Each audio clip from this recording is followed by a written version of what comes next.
let us understand certain components of nation. We are about to understand, we are to have the understanding of nationalism. Understanding of nationalism, there are two views, one in the conventional or European sense of nationalism, and also in the context of India. There are two understandings. Why am I making this? See, components of nation, everything that we do in the class, except for making fun and all, is going to be important for your prelims or your mains. Do not think Shaktiman is going to be important. Rest of any matter we discuss, they have been asked or they are going to be asked. The components of nation, first of all, geographical extent or boundary. For example, population.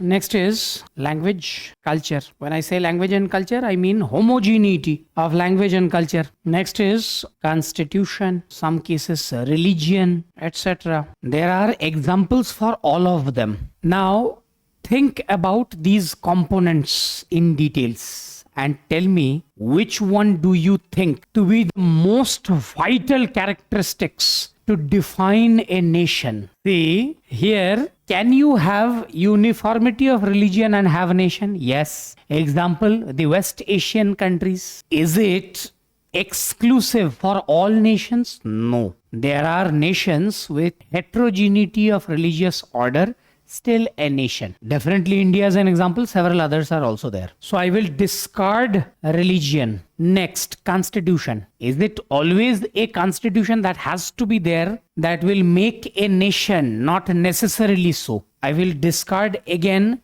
the element of constitution. If I say language and culture, if homogeneity of language and culture, is it the condition? That is the conventional definition of nationalism or nationalism in the European sense. There had to be the definition of nationalism is the product of French Revolution. The wave of a French Revolution reached the shores of Europe and instigated a series of countries liberated in the form of nation state. So this is the standard definition of European nationalism. Next criteria is population and geographical extent. Both are equally, or rather both are critical for our definition of nationalism. But here again, you need to understand, even if you compare the two entities, population is more important as compared to geographical extent is concept, because the concept of nation is an imaginary idea. Once you start believing in the existence of the nation becomes a reality.